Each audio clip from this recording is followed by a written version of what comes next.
Welcome to Paranormal, where the shadows whisper and true stories blur the line between reality and nightmare. Every encounter shared here is real and far more disturbing than fiction. Dare to listen?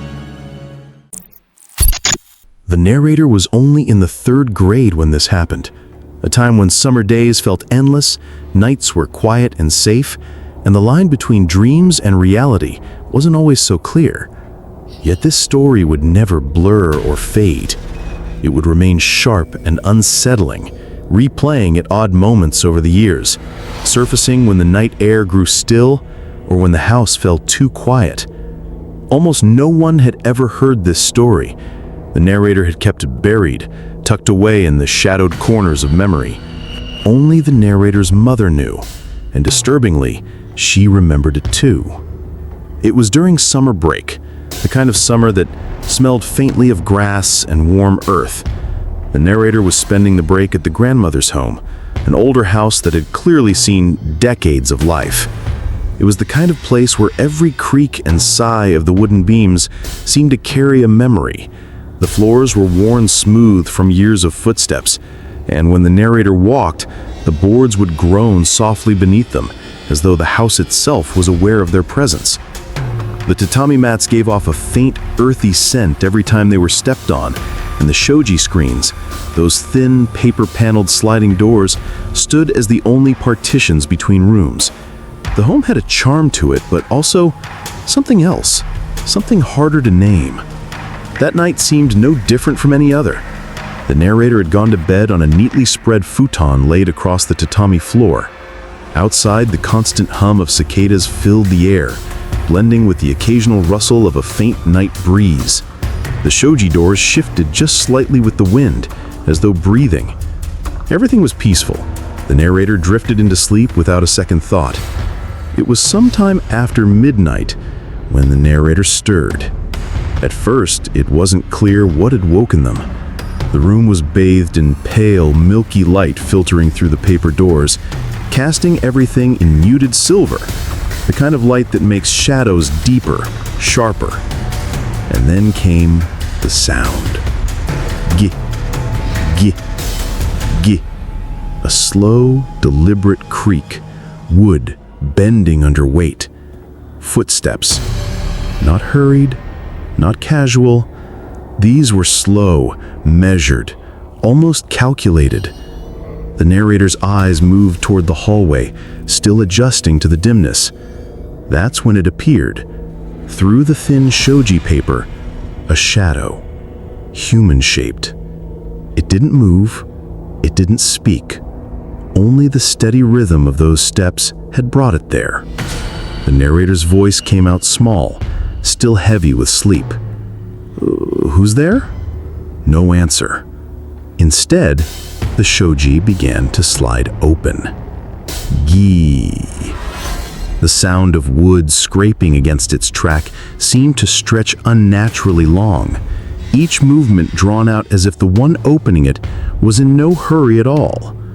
And from the gap, a hand emerged. It was pale, unnaturally pale, almost luminous in the moonlight. The skin was smooth in a way that didn't seem right, the fingers long and thin, their joints subtly exaggerated. The hand didn't reach forward. Instead, it curled its fingers inward, a beckoning motion. "Come here." The narrator's first thought was that it might be the grandmother checking in, but there was something in that movement, something too deliberate, too cold, too patient. Still, curiosity, thicker than fear in that foggy, half-awake state, drew the narrator forward. Small, shuffling steps toward the shoji. And then, two cold, unseen hands clamped around the narrator's ankles. The incension was instant and wrong. The grip was slick, almost slimy, and far stronger than it had any right to be. Before the narrator could even gasp, it began to pull. It wasn't a simple tug. It felt like the floor itself had turned into something heavy and fluid, like the tatami beneath them was no longer solid. The narrator's legs were sinking, being drawn down into something unseen, something that pulled with a quiet, suffocating force.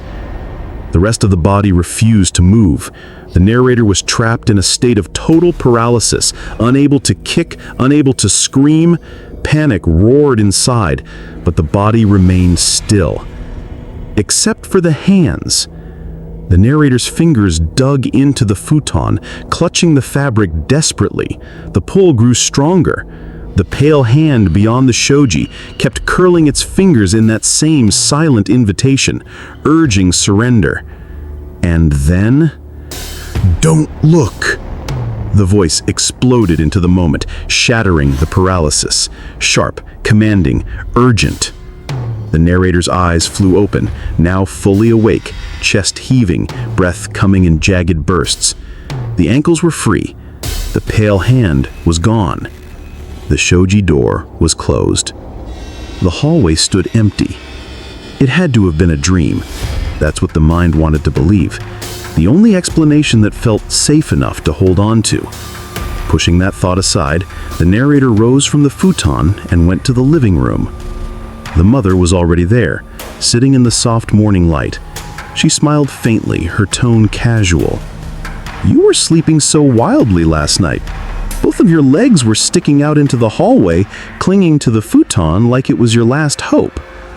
The narrator froze cold. That was exactly how they had been in the dream. The mother's tone shifted slightly, the lightness fading. "But I thought I heard your father's voice in the middle of the night. It woke me up. And when I saw your feet out there, something about it just made my heart race. Maybe I was dreaming too, but that voice, what was it?" Silence filled the room. The narrator's father had been gone for years. His voice should not have been there. Yet both mother and child had heard it. The memory of that voice from the night, sharp, urgent, commanding, flashed in the narrator's mind. That "don't look" hadn't come from a stranger. It hadn't been the grandmother. It was familiar. It was him. The realization was like a strange collision of fear and comfort. If the father's voice had been there, then perhaps he had been too. Beyond the reach of the living, yet still watching, still protecting.